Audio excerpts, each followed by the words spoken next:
came here especially for the water. We wanted to see the water. Where is it now? Is it picking up? We do know that lots of the farmers use the water in this area to water their farms. Sorry for this, but farms is food. The water should be about there where the hill starts. You see where the tree line is? The water usually is there. But unfortunately it hasn't picked up much yet.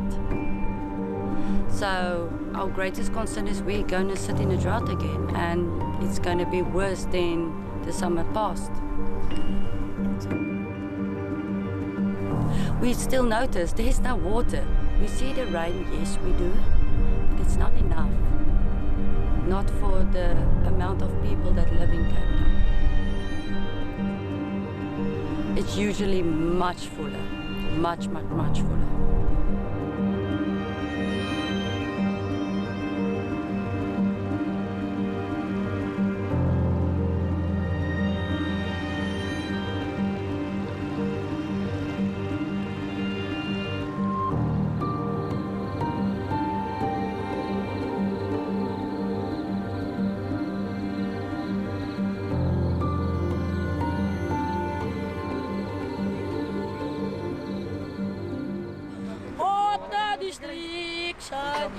Now we must confess water by new lands, because the water is almost done.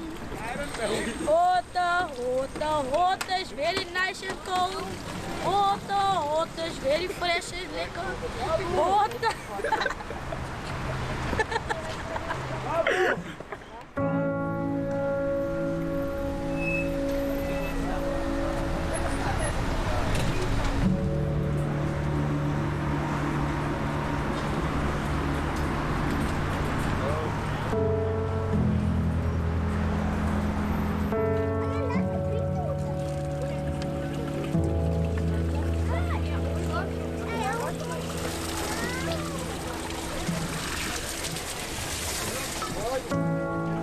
Every day, people in Cape Town stand in a queue to collect water. They can spend hours and hours before their turn arrives, just to fill a tank with 50 litres of water. For about 2 years, a severe water shortage has been striking the Western Cape, and the level of dams has dramatically lowered.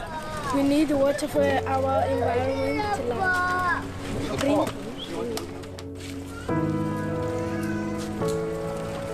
People were starting to collect water at natural water sources, and you'd see queues early in the morning of old people walking around with heavy drums of water because they didn't have drinking water at home.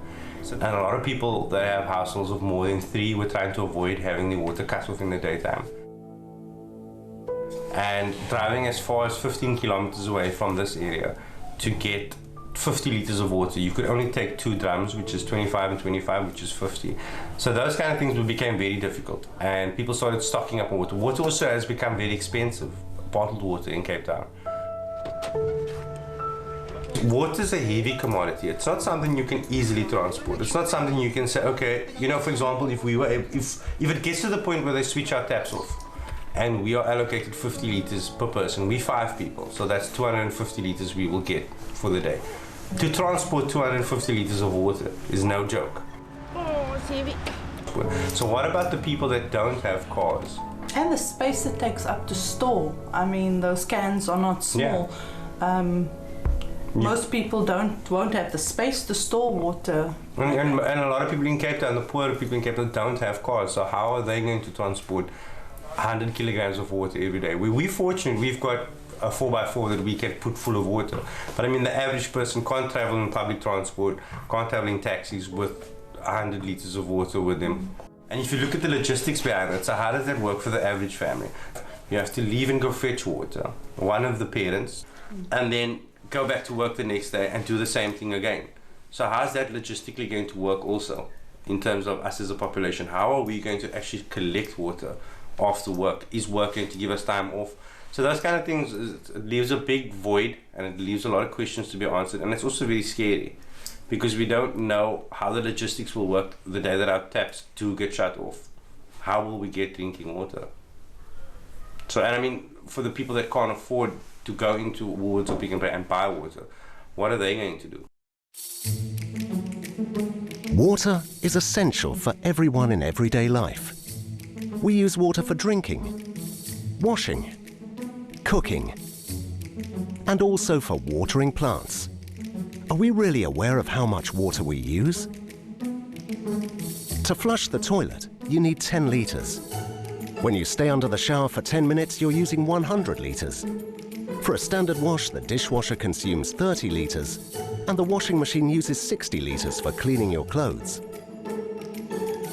If we sum all of these activities, we consume about 200 litres of water per day, which is 4 times more than Cape Townians' consumption, using 50 litres per day. How much water is 50 litres? You can have no more than a 2-minute long shower, flush the toilet just once, do the dishes instead of using the dishwasher, brush your teeth without leaving the tap on, and a few other things, such as cooking and cleaning the house. The 50 litre per person per day make provision for 9 litres per person to flush the toilet. In other words, basically one flush per day. But if you go beyond that, where will the water come from to flush the toilet? So it can create a huge health problem. Still, we try to get under 50 litres per person here, because we all have to. But like they said now, that 2 years from now we don't have to, but I think we still have to, because it's also it costs you more to. And I only take this water that I took now, it's for drinking only. Maybe to wash the dishes and stuff, but that's all. We don't wash with that or whatever. It's too pure to wash with.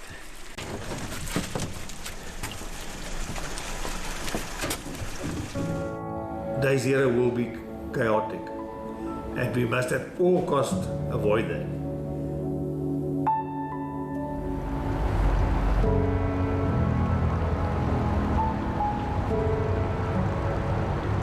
I don't know what the government's plans are. I actually tried staying out of politics. But as I heard on the radio people talking, and the government is talking about other countries that's going to help us, and then I think that they are trying.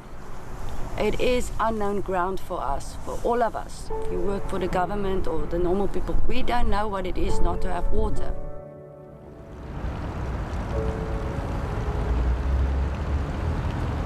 So dams are an obvious way and probably in the long term the cheapest way of storing large quantities of water. We've got a little less water than what we had in 2015.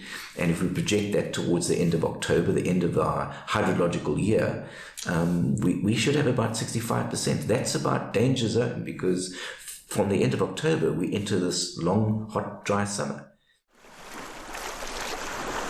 Well, we've still got a period of uncertainty, so we have still got a couple of months to go. The next 6 to 8 weeks are going to be quite crucial. Our dams fill up at about 2% every week.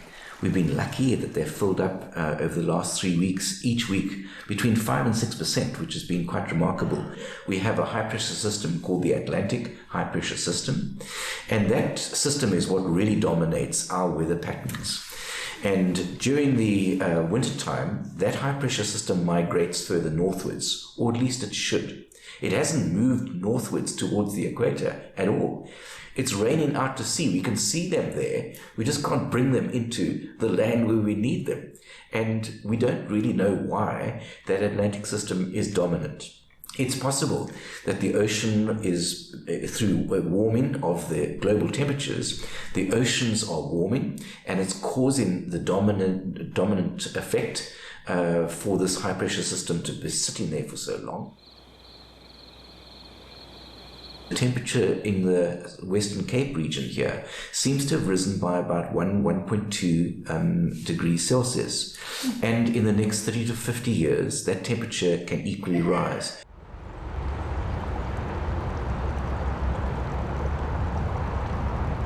Now, when you're talking about drought, you also get worried of temperatures, especially if they are going to be high. We all know the role of temperatures in terms of contributing towards high evaporation, and then that affecting our dam levels, and then consequently we'll be sitting with all these problems. The records that we have for the Western Cape, they are starting from 1900, and during that period in 1911, generally there was above normal rainfall experienced over the Western Cape. And then that was followed by a period of dry, it was a long dry period. Then that was followed by a period of fairly variations of normal rainfall with below normal rainfall spikes and above normal rainfall spikes.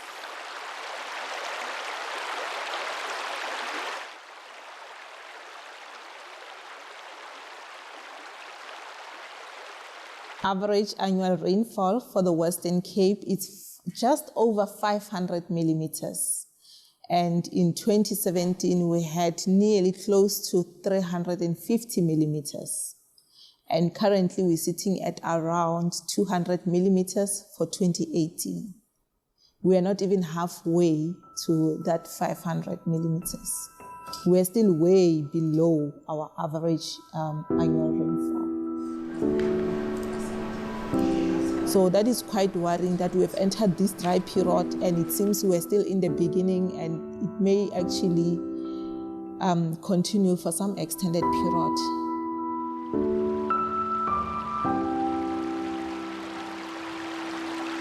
The drought has paralyzed the entire region. Seasons have become more and more anomalous, and the rainfall amount has decreased. In this situation, most working activities based on weather trends have been brought to their knees.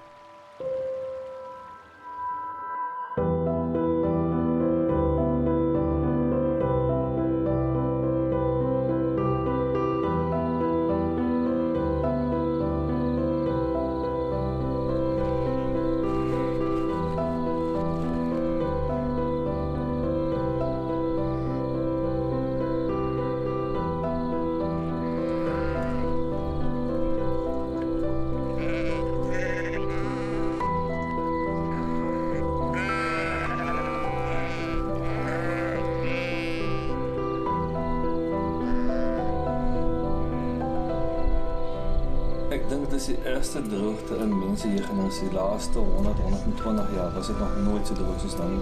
Het is die eerste keer in my leeftijd en baie van ons ouer mense leeftijd dat damme nie water in het nie. En soos julle self kan sien, buite is het baie droog. Daar is niks vir die diere om te eet nie. Elke krieseltjie kos wat die diere kry, moet ons vir hom aanry, meng, gee, elke dag, 2 keer 'n dag kry al die diere kos om net te oorleef. Ek meen, ons is besig met 'n oorlewingsstryd met die diere ook maar.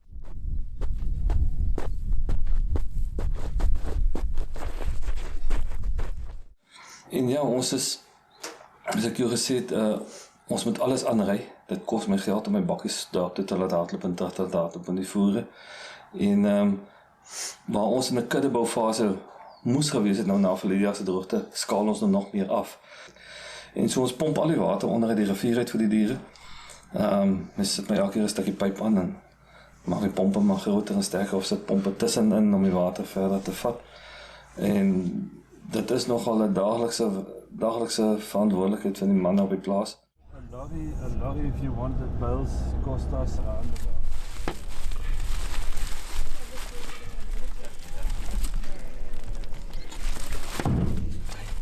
Daar is ongelukkig baie boere wat nie meer kan bekostig om te voer. Dit is so.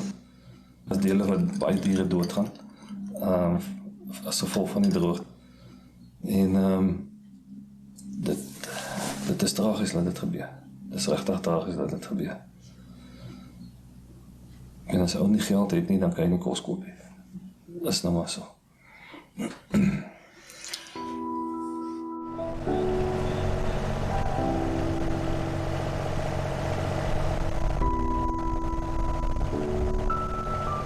When we started the sanctuary, we thought we would have enough water to come out and to have the horses on the premises. When they dried up, Now we have to go 3 kilometers, as you saw, up and down, go get the water, which is diesel. It's time. We have to basically nearly pay one person to drive up and down for the day to get water.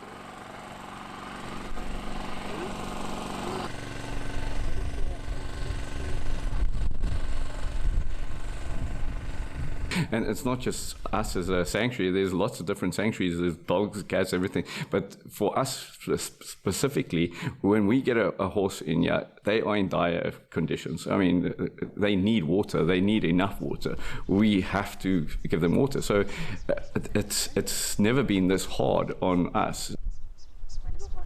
This all used to flow from at the top and go right through, right down to the bottom. All those dips that we went through, that was all full of water. Now, as you can see, this dry. After all the rain we've had, you can't even see a little bit of growth or anything here.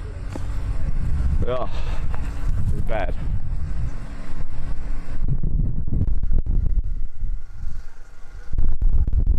And that's so. If we can't grow and if we don't have water, it's so hard, and we can't stop rescuing. There's so many people that need our help that don't have water either, and they can't look after the horses because of it. So the horses suffer, animals suffer, we suffer. People really don't understand how severe it is.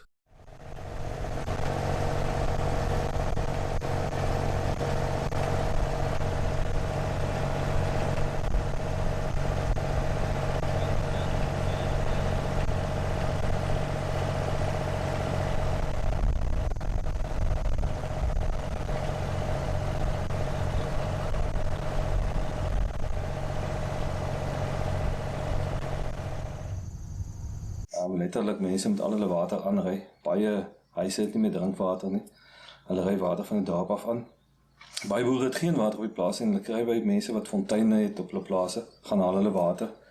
En soos een boer gister my sê, as die fonteine opdroog, waar kry ons dan water? Dan het niemand water. So dit raak 'n groot probleem. Kos kan ons koop, maar water kan jy nie koop. Daar's altyd plekke in 'n land wat goeie kos het, maar water is beperk.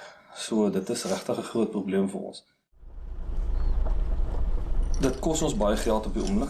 Al die voere moet gekoop word, soos ek al gesê het. Ons kan nie ons kuddes vergroot nie. Eintlik verklein ons kuddes.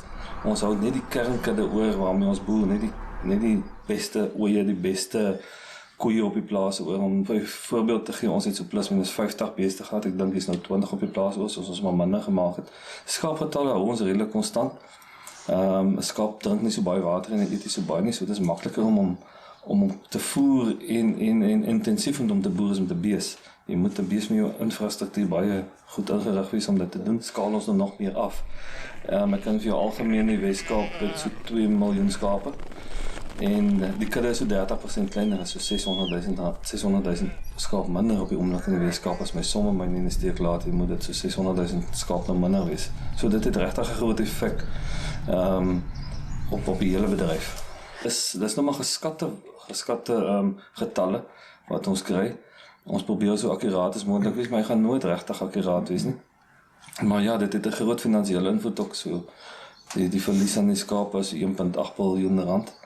As jy die BTW daarop gaan werk, is dit baie geld wat die staat verloor. Ek dink is so 384 miljoen, as ek so vinnig my somme my in die steek laat, jy kan dit self gaan uitwerk. En die wol is nog 'n groot effek, wat ons nou minder wol skeer. Dis baie geld wat daar minder inkom, so 'n paar 100 miljoen.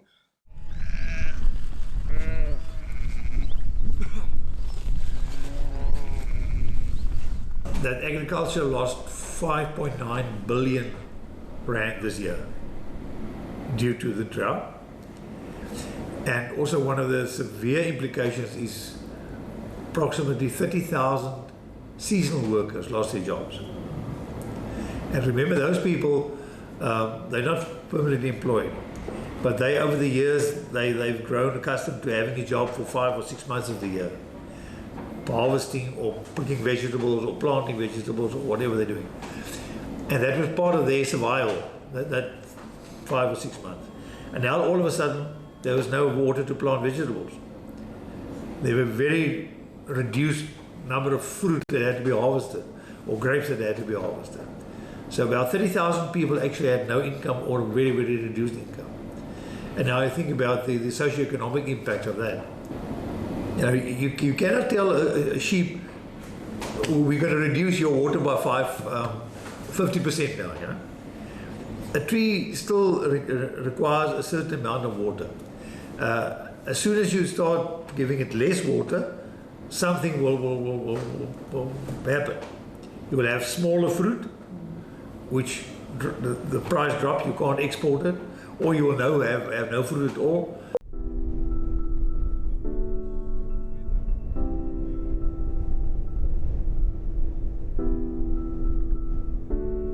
Rapeseed crops should be at least 1.5 meters tall during the wet season. But the water crisis has allowed only limited growth of the plants. Farmers start to be afraid. My greatest fear is we've lost one borehole. We've only got one left. You saw all the dams are empty. There's nothing. We've had all this rain that we've had. There's nothing. There's nothing in the dam. So my greatest fear is if that borehole dries up, what do we do?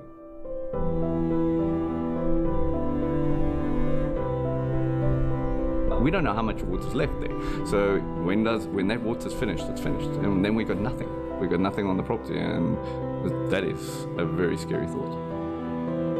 I've never seen it ever this bad, ever.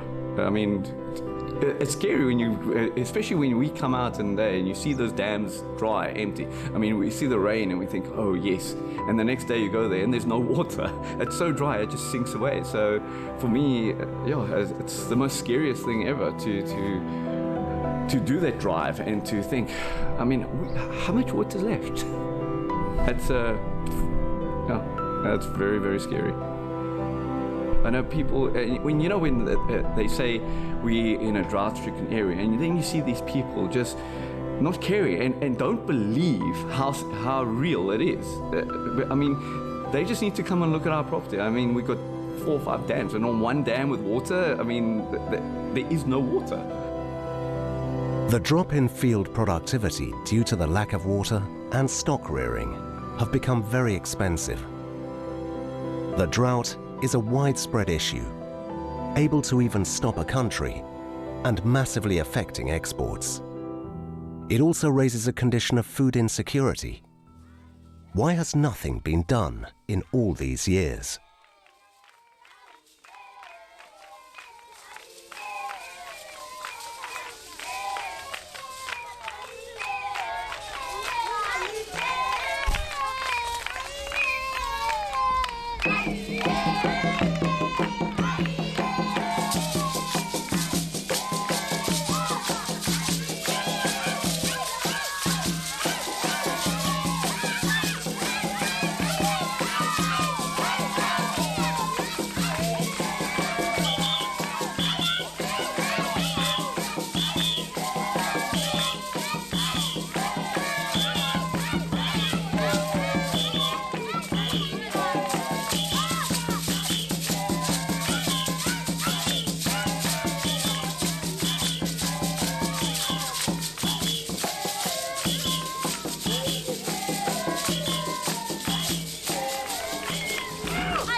We do have all types of predictions that we want. We're doing 7-day forecast predictions. You get your seasonal forecasts, and then you also have your climate change projections. When you're talking climate change, we're talking projections, but with our medium and long term, it's predictions. Climate change projections are uncertain. However, they only give us an indication to prepare. If it's giving us a worst case scenario, that is still fine because we can prepare for the worst.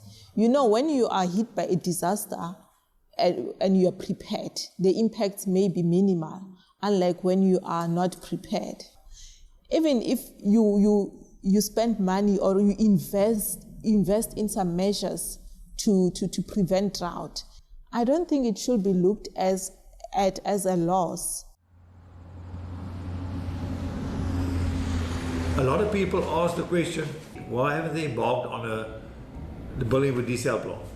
And if you look what happened in Australia, for example, during their millennium drought, they decided to build 6 desal plants. Before the 5 on the east coast was completed, it started raining again. And those plants were never put into operation, they were mothballed. Now, if the city, for example, decided to build a desal plant in 2015, and we didn't have bad years, we might have ended up in the same situation where we had a plant that we need to pay for that's mothballed and not producing water. If on the other hand they have started on that, it would have been able to take us through this crisis now. So it's a very difficult decision to make on whether you're going to do it or not. And that's, once again, that's where government need to come in. There are places forgotten by the government where the water crisis has hit far more harshly. In these areas of the city, day zero seems to have arrived already. Okay, good morning, ladies and gentlemen. My name is Mzuki Silembeni. We're going to go to the township called Khayelitsha. Khayelitsha is the biggest township in the Western Cape. It's the biggest township in South Africa.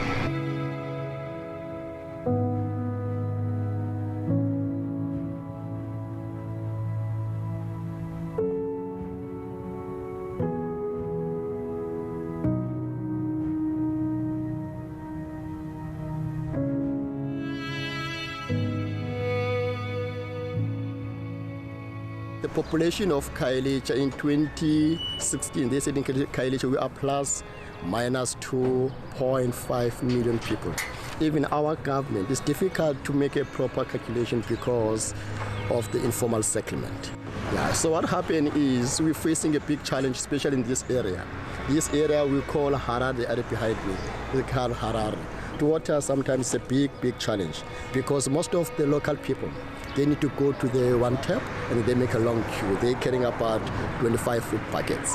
And yeah, it's very challenging, and also in terms of the restrooms, it's very hard for them as well. As we know that in Cape Town, they say we're facing a big challenge with water. We leave day zero from day one, because what we do, we save water. We're using the small bucket to do the washing, to take our bath as well. That's the thing.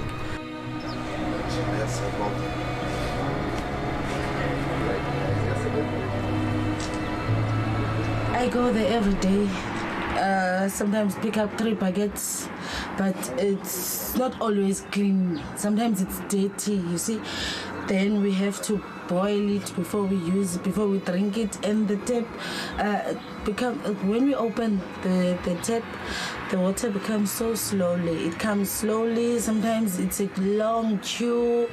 Almost everyone, more especially on Sunday. Today, there's going to be a lot of buckets there on the tap, and all of us will wait there. Sometimes if you are waiting there in the queue, you get your water after an hour or 2 or so. Website there. It's nothing coming, man.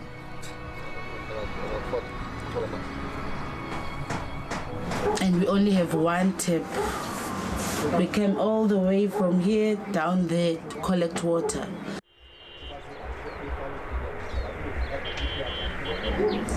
Actually, I don't know. I thought maybe the rain was going to help, but it seems as if it will always remain like this. We'll have it coming out slowly out of the tap. So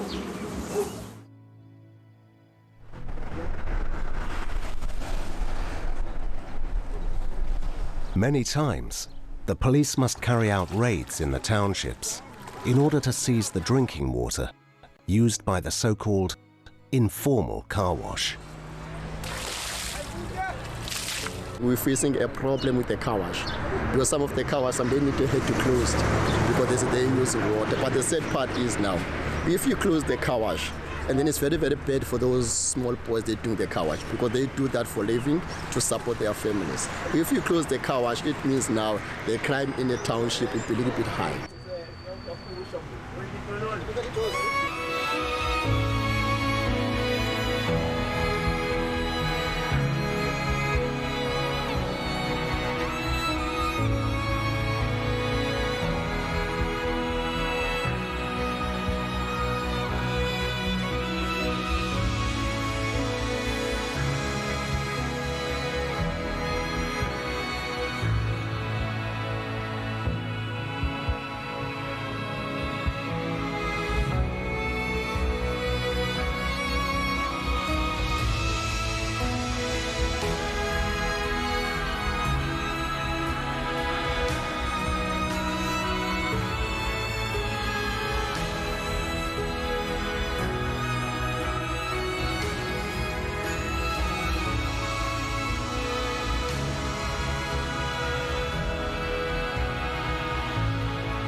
How do we get water? We must jump over the fences to go and steal water. If we've been caught, then we go to prisons just to drink water of thirsty. We must wash ourselves, we must wash our clothes. Now they close the toilets and they took off the how can you say the tops to let the water come out, and I think it's very wrong. To save as much water as possible, the city closed public toilets and removed the taps from all public centres, from the airport to fountains. Homeless people need to rely on solidarity centres and NGOs to obtain drinking water.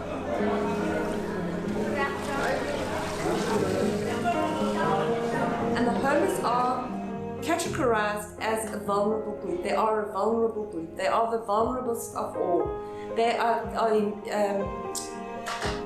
compromised immunity. Their immunity is compromised. They are HIV positive. They've got TB. They need clean water. They need to be clean as well. And you might think that the homeless people don't like being clean. They like to wash. They like to brush their teeth and they like to wash. Serve them over here. So the homeless people get water now, and the tap heads have been turned off in the city. They either steal water, they climb over fences and steal water from homes in the area, or they go to construction sites and they steal water from the construction sites where they've got running water, or they walk very, very far to some of the streams up at Table Mountain. It takes them about an hour to walk up there, and they collect their water. I have seen some of the homeless actually taking water from lifting up the sort of steel things in the ground and lifting those up and stealing water from the municipal outlets. They've been told they cannot take water from there because they found dead rats in that water, so that water is contaminated and really quite dangerous for them to drink. And it's linked to the community port. And if they work in the garden, they get a token and they can pay for their food with a token. So it's all linked. We at the service dining rooms are providing water at lunchtime. At 11:30 we give a cooked meal and we supply water. And the homeless are coming in, they can have as much water to drink while they're eating, and then they also bring their water bottles and they fill those up. We are being charged a tariff, the high tariff for that. We haven't been given an exemption on the tariff. We estimate we use 550 litres of water a day. That's for cleaning, cooking and providing water to the homeless. But my homeless are coming to tell me that their zero is over now. Why can't they have the water back? They don't understand that even though it's been raining, there's still going to be a shortage of water. Not just the city of Cape Town that's short of water, it's the Northern Cape.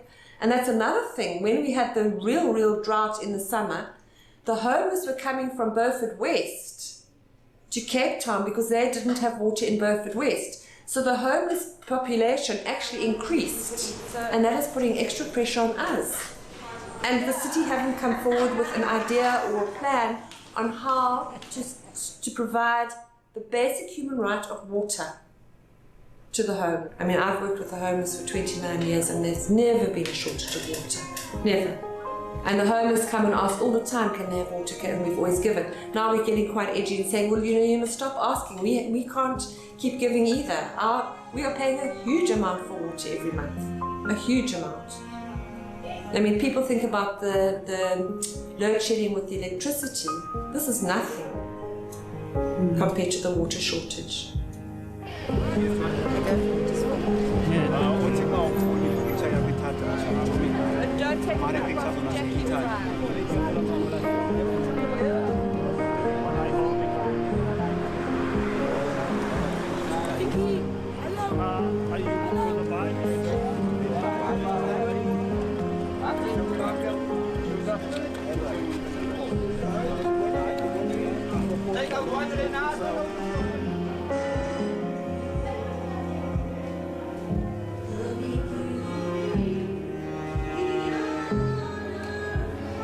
When there's a crisis, it is important to maintain the spirit of sharing towards the weakest. Because of this, the service dining room has started to grow vegetables for the homeless people.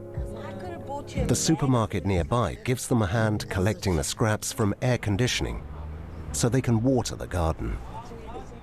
We always try as a business to help the homeless people because obviously nobody else does it better than the businesses themselves.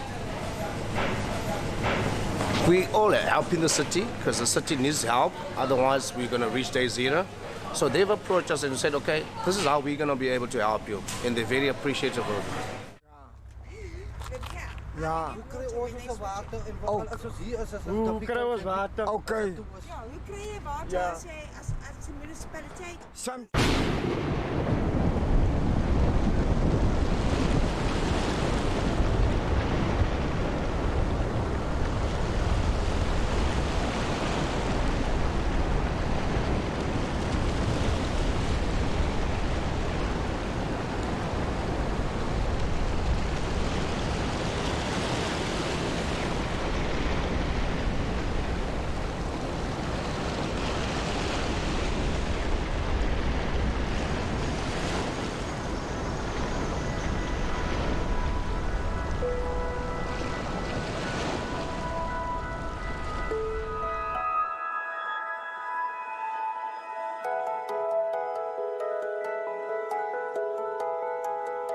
Rain has been unexpected and has brought relief to citizens who carry on maintaining a moderate use of water, avoiding every possible waste.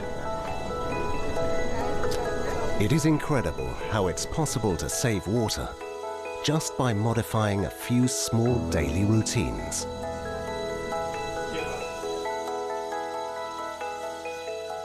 Litres a day it can go far, but depending on what you need to do. If you have washing and stuff to do, it's not enough. But if it's just for your general cooking and that's it, then it's fine. You can make it work. I think how we found it a bit easier is because we're not at home for most of the day, we're out working, kids are at school, 50 litres per person was sufficient.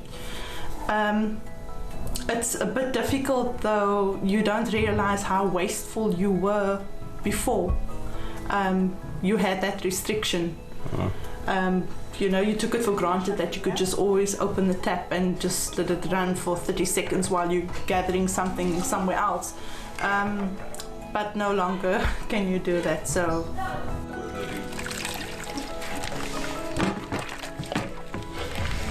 And 350 litres isn't a lot of water, because if you think of this, an average geyser, which is a hot water cylinder in a home, uses 150 litres to 200 litres. So there you've only got 150 litres left of drinking water, flushing water, washing up water, washing clothing water. So 350 litres isn't that much water, especially if you're an average family of 3 or 4. Then 350 litres is not a lot of water. And even 50 litres per person, we're a family of 5. We've got a baby, so baby needs bottles made, baby needs clothes washed.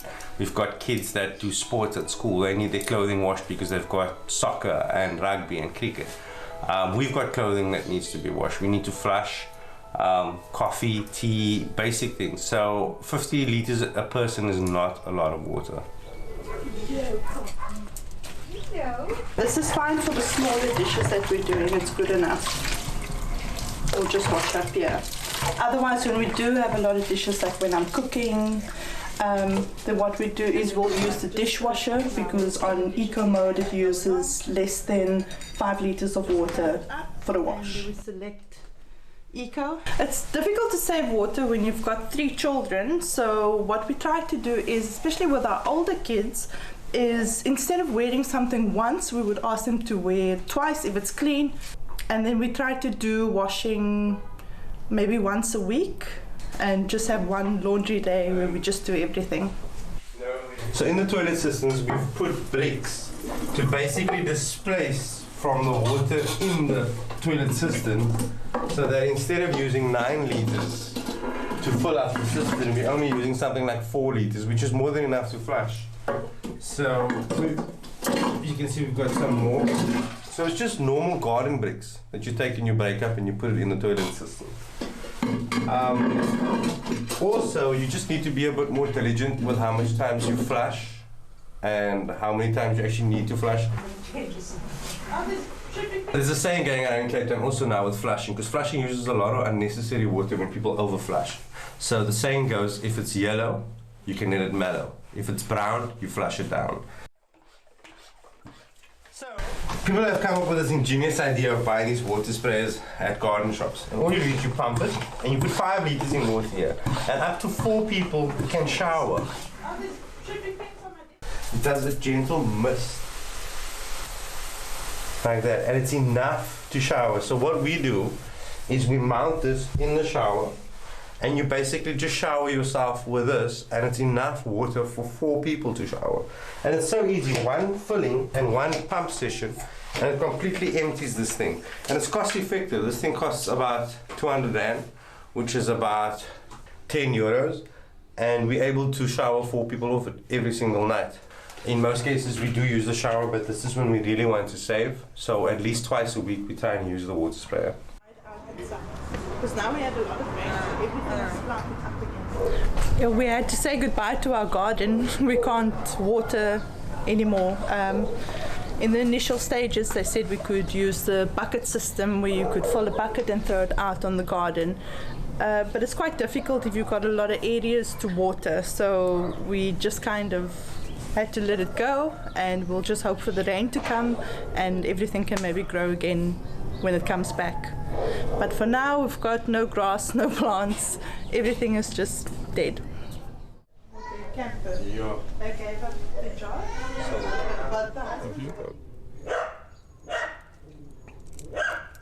People are giving up on their gardens at home. They've been wrecked by the drought. And in that sense, we are going the wrong way around in terms of trying to cool down the city. We are raising the thermal temperatures around the city. And that's a real danger. That's not a climate change strategy. That is one which is putting us faster and faster into a climate change, or at least a local change in our weather patterns, in our microclimates that are around the city. It's about inviting vegetation into your home. Saving water is about growing the rain. How do we do that? And in a microclimate, you can, through vegetation, cool down the surface, and you'll get much greater condensation and water available for both the plants and also for the soils. So, we need to probably get the message out. How do we grow the rain? And you grow it by building your gardens and keeping vegetation in your gardens and in public open spaces. The efforts of everyone have contributed to put off day zero. The rigid model of restrictions is probably what has saved the city. Cape Town won't run out of water, but its citizens cannot return to old habits. We're so used to being wasteful that it's a very difficult mindset to tell yourself that you can't just leave the tap running while you're brushing your teeth, or you can't flush every time you go to do a number 1. So that is where the frustration comes in from a lot of people. It's about the people that's saving and the people that's not saving.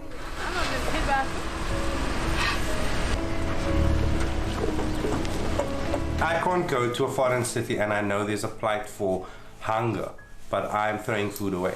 So if you're coming to Cape Town and you know that there's, and I mean it's all over the news, and it's when you're driving from the airport you see all the signs that say save water. You can't come here and still come with a mindset where you just nonchalant and you still leave a tap running. Because at the end of the day, when your holiday's over and you leave, you've left such a negative mark for us that we have to bear the burden once you've gone. So you kind of need to be mindful about that and kind of be sympathetic and towards what we're going through, because it can go away, but it can also be really, really serious. Cape Town will be the first major city ever to run out of water. And I mean, if you say it, it sounds normal, but if you really think about it, for a city to run out of water, it's an extreme thing. I think also the issue is when there is a crisis, people lose their compassion for each other. Like you were saying about that video you saw, I mean, we're all going through it together, so why not be equal and share?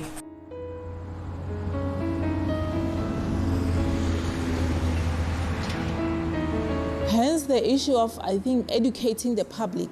That should be priority for the government to do. Because if people are still confused about what is happening, chances of them taking those preventative measures are quite minimal now. So if we educate them, that will really assist.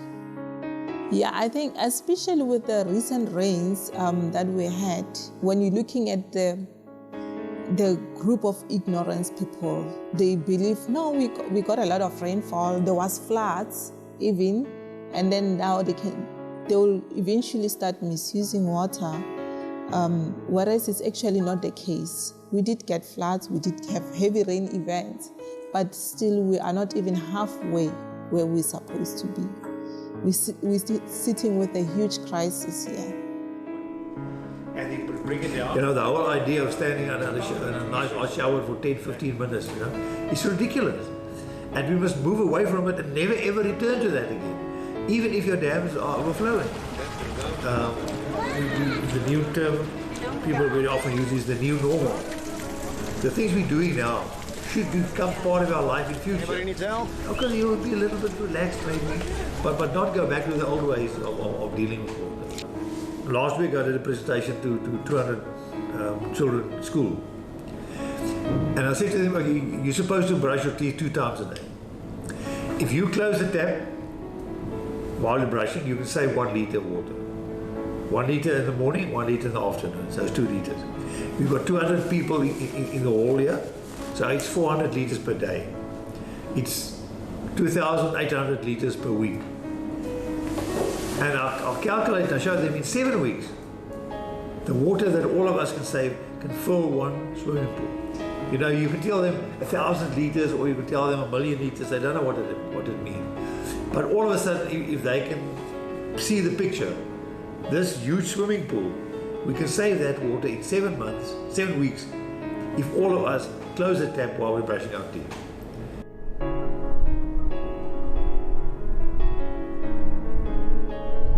Cape Town will be the first big city in the world that run out of water. But I think there's currently about 7 or 8 big cities in exactly the same position. So it's not only limited to South Africa. But I think we through all the efforts, and that's a combined effort between the city and the resident, have really achieved wonderful results. Bringing it down to 50 liters per person per day has never been done anywhere in the world. In Australia and their big drought, they managed to bring it down to 114 liters per person per day. We more than 50% down on that. So it's really a very, very good achievement, and something that the rest of the world can learn from us. How did we go about, and what did we do? Will we continue to leave the tap turned on indefinitely? Will we continue to waste without thinking? Water is the most precious resource we have. Australia Mexico, California. Each of these places is threatened by water scarcity, and they risk running dry. There's always something we can do. Drought is a global issue. It's not somebody else's problem, because it's going to be everybody's problem.